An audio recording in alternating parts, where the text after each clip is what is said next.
वापस करो, काला कानून वापस करो, वापस करो, वापस करो। बाप दादाओं ने अल्लाह के नाम पे वक्फ किया है, तो आज का मोदी हुकूमत का ये औकात कैसे हो गया कि हमारे बाप दादा की जमीन को हड़पना चाहता है। आज अगर वक्फ बोर्ड किसी के निशाने पे है तो कल मेरी मंदिर भी किसी के निशाने पे होगी, कल हमारे गुरुद्वारे भी। हिंदू मुस्लिम सिख ईसाई सभी लोगों ने इस देश को कुर्बान किया, फिर मुसलमानों से अन्याय क्यों हो रहा है? मुसलमानों से अन्याय क्यों हो रहा है? ये सिर्फ मुसलमान का है तो ये गलत है सर, ये सिर्फ मुसलमान का नहीं है सर, ये हिंदू का भी है, ये देश का है। ऐसा कुछ नहीं है, सरकार हमारे मस्जिदों को, मदारिसों को, मजारों को और हमारे दरगाहों को नष्ट करना चाहती, बर्बाद करना चाहती। हम ये हरगिज नहीं होने देंगे। मुसलमान लड़ता है 3 तलाक पे नहीं वापस होता है, CA NRC पर नहीं होता है सर, ये जवाब JD यादव को पूछना होगा। इतने वर्षों तक हम एक देश में एक दूसरे के साथ रहे। मोदी हुकूमत को शर्म करनी चाहिए, मोदी हुकूमत को ये कानून वापस लेना चाहिए। भारत हमारी माँ है, धरती हमारी माँ है, तो अगर इस धरती माँ का एक हाथ हिंदू है तो एक हाथ मुसलमान भी है। अगर इसको काट देंगे तो माँ कमजोर होगी, देश कमजोर होगा। अपने मजहब के खिलाफ, अपने वक्फ जमीन को बचाने के लिए यहाँ आए। हमें किसी नेता, किसी लोगों से लेना देना नहीं है।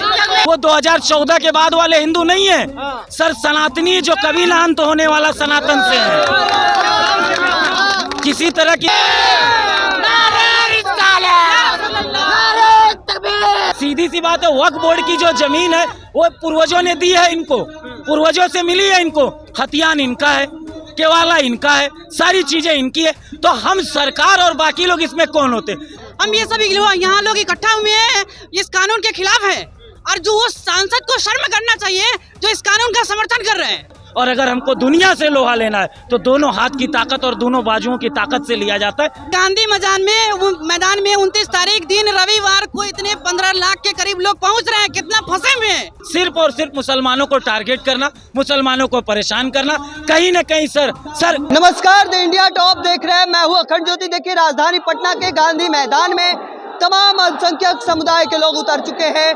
आज शक्ति प्रदर्शन किया जा रहा है, वक्फ बिल का विरोध किया जा रहा है, और ऐसे में देखिए बड़ी संख्या में जो लोग तो पहुंचे, लेकिन एक अलग अंदाज में कह सकते हैं विरोध जताते नजर आ रहे हैं। इनका कहना है केंद्र सरकार हाय हाय वक्फ कानून वापस लो, संविधान बचाओ, वक्फ बचाओ, वक्फ बचाओ, देश बचाओ। वक्फ बिल का समर्थन करने वाले सांसद शर्म करो। कहाँ से आए, क्या नाम हुआ? मुजफ्फरपुर से आए हैं, बैरिया सदातपुर। मेरा नाम मोहम्मद अनीस है। अभी हम लोग गांधी मैदान में वक्फ बिल का विरोध क्यों, सवाल यह है सीधा सवाल। वक्फ बिल का विरोध इसलिए कर रहे हैं कि हमारे बाप दादाओं ने अल्लाह के नाम पे वक्फ किया है, तो आज का मोदी हुकूमत का ये औकात कैसे हो गया कि हमारे बाप दादा की जमीन को हड़पना चाहता है। हम अगर हमारे घर में कोई इंतकाल हो जा रहा है तो क्या हम जमीन खरीद के उसको दफनाएंगे? ये कहाँ का इंसाफ है? ये मोदी हुकूमत को शर्म करनी चाहिए, मोदी हुकूमत को ये कानून वापस लेना चाहिए, हर कीमत पे वो वापस लेना होगा। ये संविधान के खिलाफ है। तेजस्वी यादव नहीं पहुंचे, पप्पू यादव अब तक पहुंच चुके। कोई नेता पहुंचे या ना पहुंचे, हमसे उससे लेना देना। यहाँ अपने मजहब के खिलाफ, अपने वक्फ जमीन को बचाने के लिए यहाँ आए। हमें किसी नेता, किसी लोगों से लेना देना नहीं है।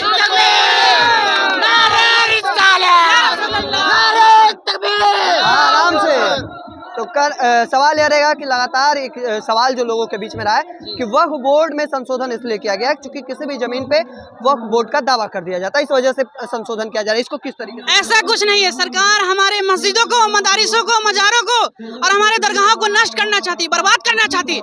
हम ये हरगिज नहीं होने देंगे। हम ये सभी यहाँ लोग इकट्ठा हुए हैं, इस कानून के खिलाफ है, और जो उस सांसद को शर्म करना चाहिए जो इस कानून का समर्थन कर रहे हैं। और उस सांसद को हम सलाम करते हैं, उस पार्टी को सलाम करते हैं, उस नेता को सलाम करते हैं जो इस कानून के विरोध में यहाँ पे आए हैं। पप्पू यादव पहुंचे हैं, पूर्णिया के सांसद पहुंचे तो उनका इस्तकबाल है, जो आएंगे उनका इस्तकबाल करेंगे, जो नहीं है वो समझे। हमको उनसे क्या लेना देना, अपने मजहब को बताने में। चुनाव है, ताकत दिखाएंगे, जो ताकत दिखाएंगे। हम लोग हमेशा दिखाते हैं, अभी दिखाएंगे, हमेशा दिखाते हैं, अभी इस बार भी दिखाएंगे।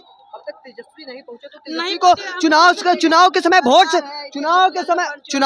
वोट से ताकत दिखाएंगे। हमको किसी पार्टी से लेना देना नहीं, हम वोट या चोट हमको नहीं, मतलब हम बस वक्त को बचाने आए हैं, बस वक्त को बचाना है, बचाना है। कानून वापस करो, काला कानून वापस करो, वापस करो, वापस करो।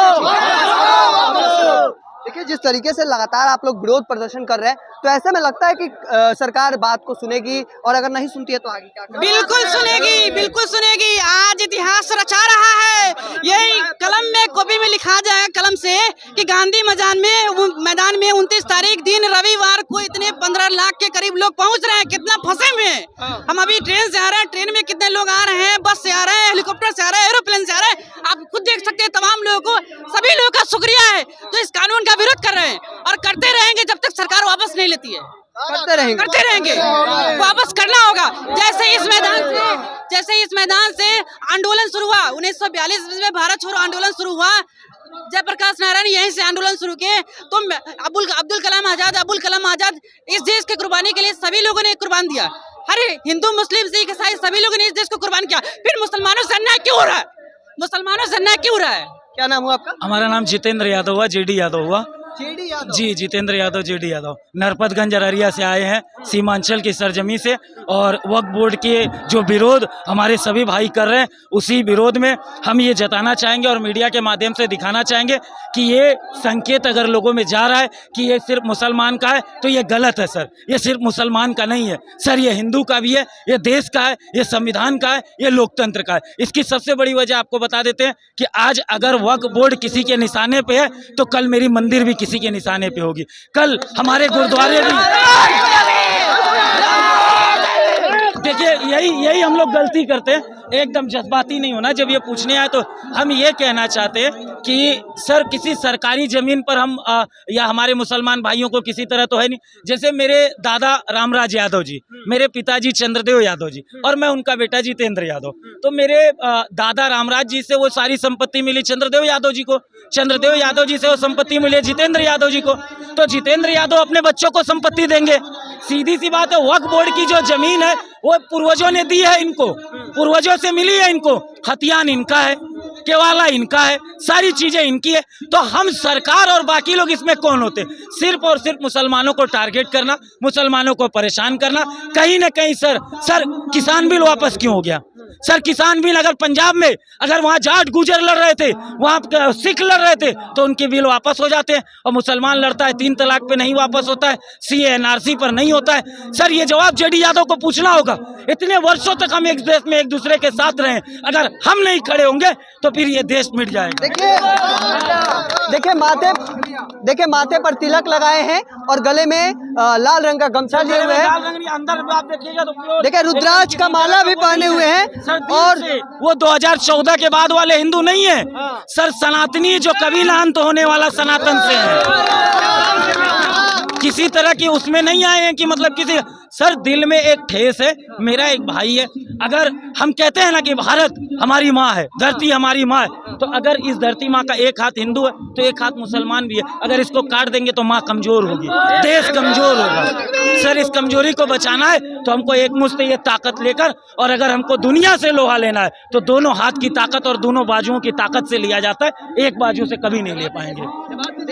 बड़ी संख्या में जो लोग हैं कह सकते हैं साथ में हिंदू मुसलमान दोनों साथ दिख रहे हैं। पटना का गांधी मैदान है, ये तस्वीर अपने आप में काफी कुछ बयां कर रही है कि अब वक्फ बिल के विरोध में न केवल मुस्लिम समुदाय है बल्कि हिंदू भाई भी उतर चुके हैं। एक हिंदू भाई है हमारे साथ, कहाँ से आए, क्या नाम हुआ? हमारा नाम हुआ जितेंद्र यादव, अररिया नरपतगंज, जिसे हम कहते हैं फनेश्वर नाथ रेणु की धरती, रामलाल मंडल की धरती और स्वर्गीय तस्लीम बाबू की धरती, वहाँ से हम आए हैं। वहाँ से आए हैं और हमने इनसे जब बातचीत करने की कोशिश की तो इनका क्या कुछ कहना था वो अभी आपने सुना। तब तक के तमाम हर अपडेट को देखते रहने के लिए इंडिया टॉप देखते रहें।